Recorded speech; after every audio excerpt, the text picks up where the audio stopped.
It's just after midday, April 4th, 2007. Kongolo, a small town in the Katanga province of the Democratic Republic of the Congo. The marketplace is packed. Hundreds of people going about their day, buying cassava flour, selling dried fish, arguing over prices. A woman balances a basket on her head. Children dart between wooden stalls. An old man sips something in the shade. Nobody is looking up.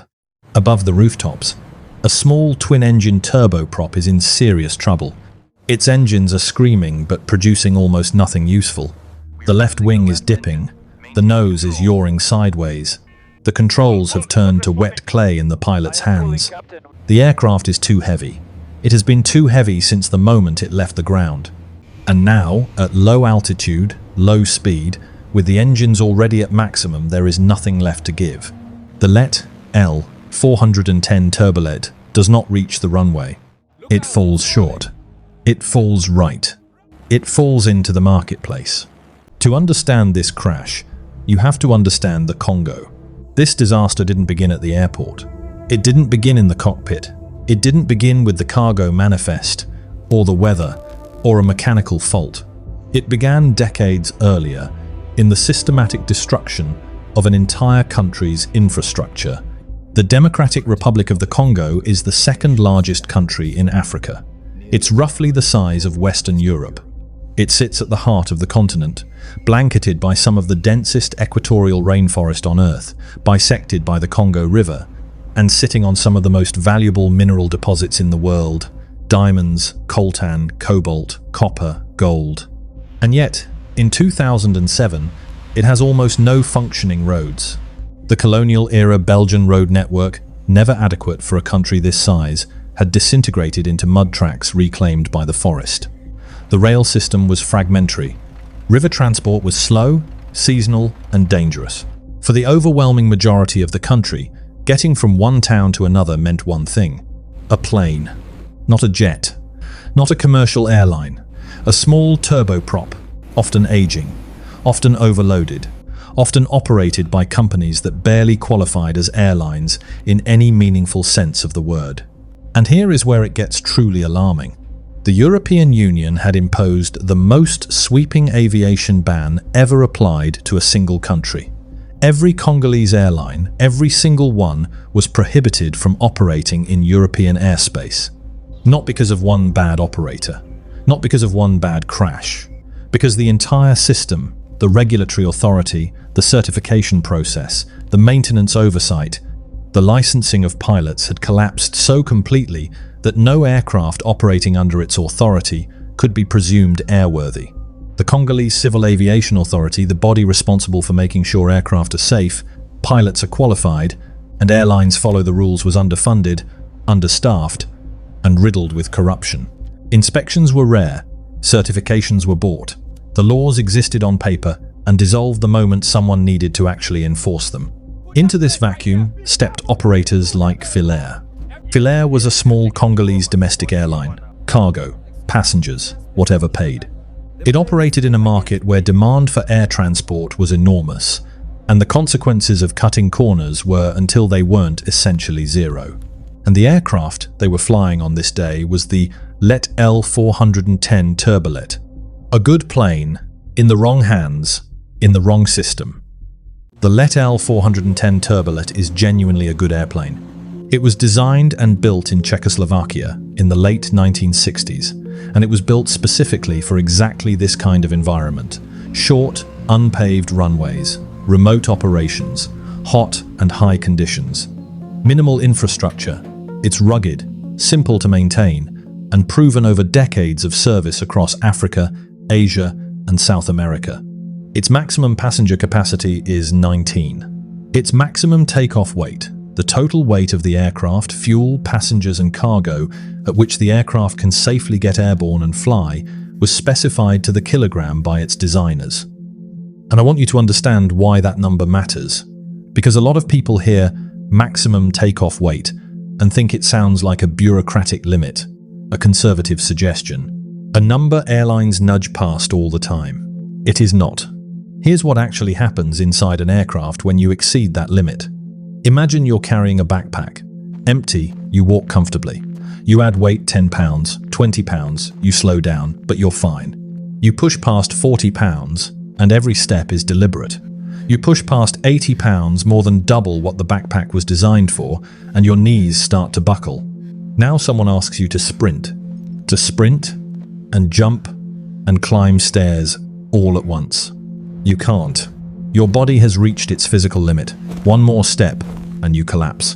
An overloaded aircraft is exactly that person. When you exceed the maximum takeoff weight, the first thing that happens is the stall speed rises. The aircraft needs to fly faster just to stay in the air.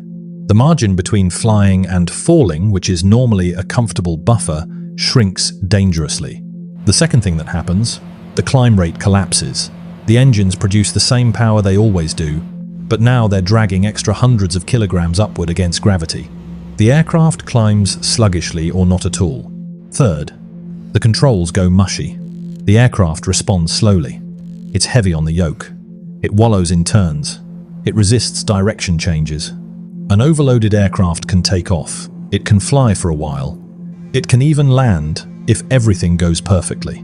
But if anything goes wrong, an engine hiccups, a wind gust pushes you sideways, the approach goes slightly off the aircraft, has no reserve, no margin, no cushion between continued flight and the ground.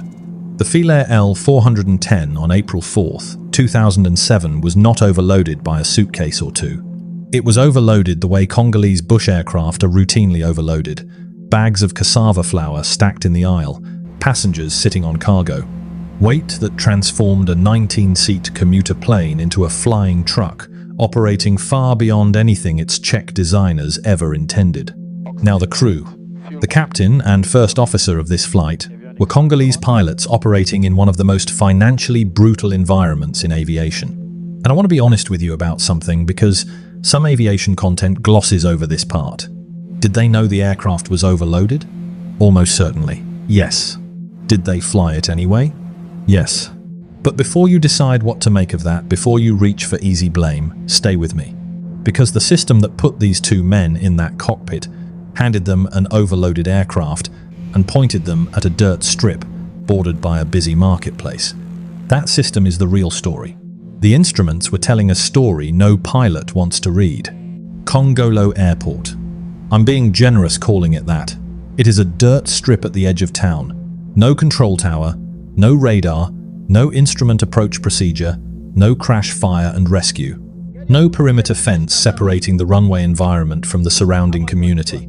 A cleared patch of earth, a windsock, and a threshold. That's it. The conditions that day were typical for equatorial Congo: hot, dense, humid air. And I want to flag something here that's counterintuitive. Hot, humid air actually reduces aircraft performance. It's less dense than cool, dry air, which means the engines produce slightly less power and the wings generate slightly less lift. On a normally loaded aircraft, this is a manageable, known factor. You account for it. On an overloaded aircraft, on a hot day, it's one more thing working against you. The L-410 is configured for landing. Gear down, flaps extended, power reduced from cruise. The crew is hand-flying. The visual approach, there are no electronic glide slope systems to follow. Just eyes, instruments, and judgment. And from the very beginning of the approach, something is wrong. The aircraft is sluggish, heavy in a way that doesn't feel right. It sinks when it should hold altitude.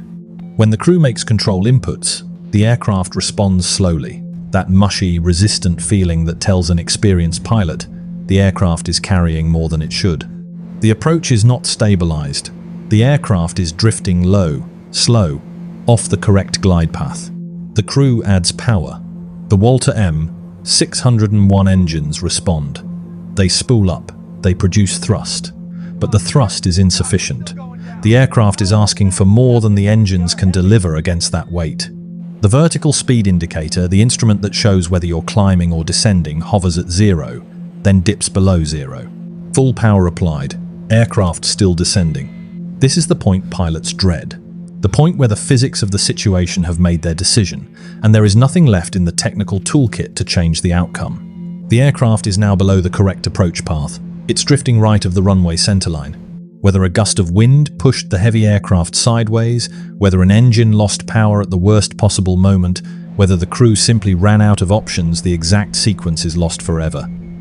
Because there was no flight data recorder, because there was no cockpit voice recorder, because this aircraft, operating in the DRC's bush aviation sector, carried neither. When it crashed, the truth went with it. What the witnesses on the ground saw was this. The L-410 crossed the threshold of the airstrip, not on the runway, to the right of it. Too low, far too low. It cleared the last fence by meters, and then it was over the marketplace. 1 second, they were selling cassava. The next, slower, quieter delivery. The left wing clips the first row of wooden market stalls. The fuselage follows ploughing through tables, through merchandise, through the space where people are standing.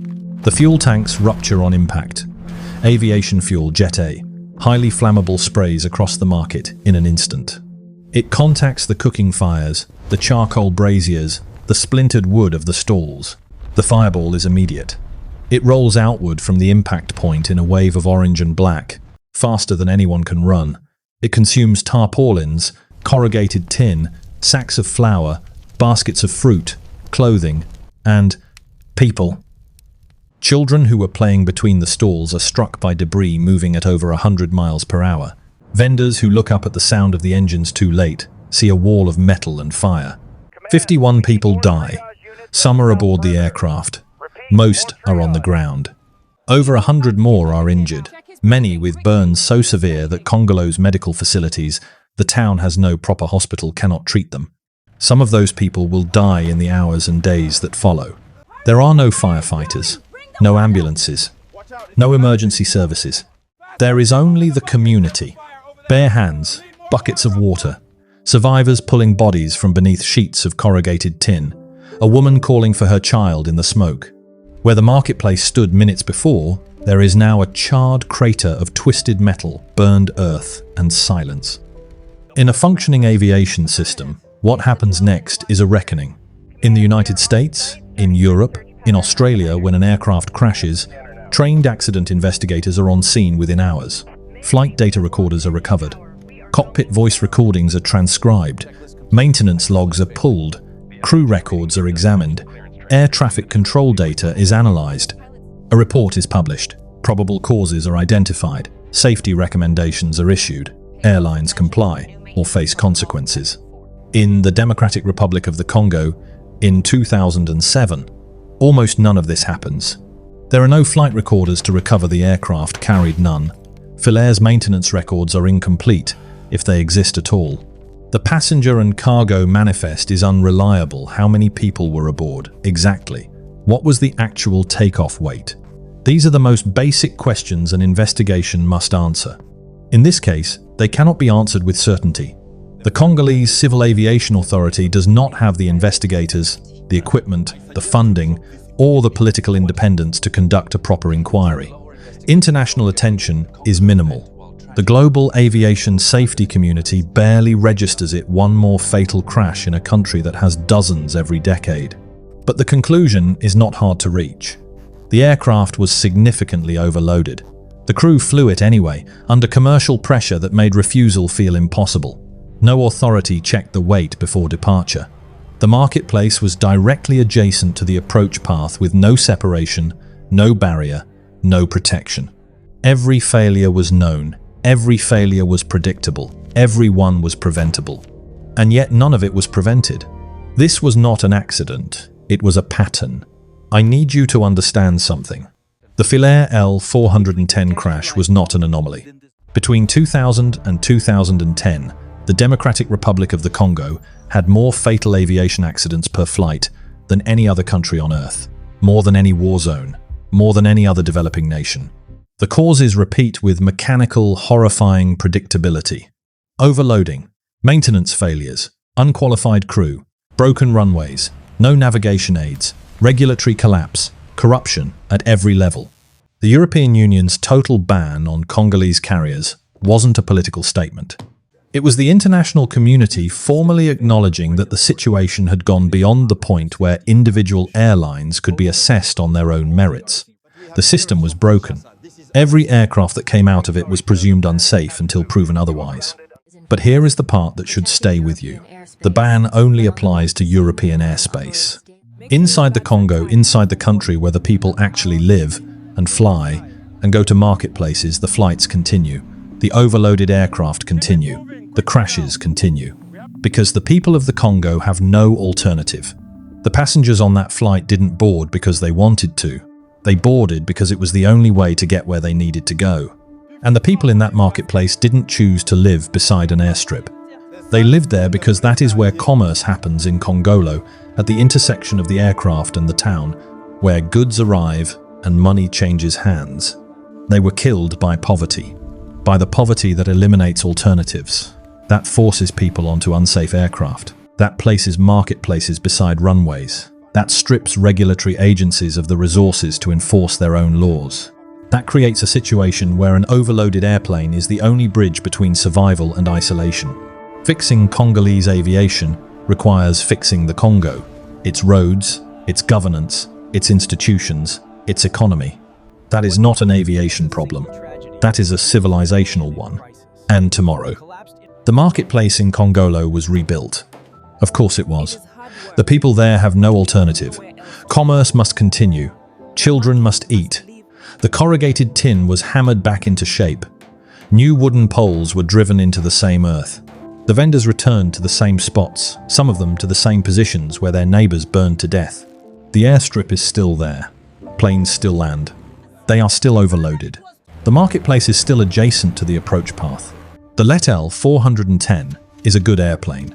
It was designed by engineers who calculated every stress, every load, every margin with meticulous precision. But no engineer can design an aircraft that flies safely when the system around it has completely collapsed. 51 people died in Kongolo on April 4th, 2007. Some were in the airplane. Most were on the ground. Some were buying cassava. Some were selling fish. Some were children who never looked up. The airplane fell because it was too heavy. The people died because the system was too broken. And tomorrow, in a town just like Kongolo, another overloaded aircraft will take off from another dirt strip, fly over another marketplace, and carry another cargo of human hope into an unregulated sky. If you've made it to the end of this video, thank you. This one was heavy. These stories matter not because they're dramatic, but because the people in them deserved better. Share it if you think someone else should hear it. I'll see you in the next one.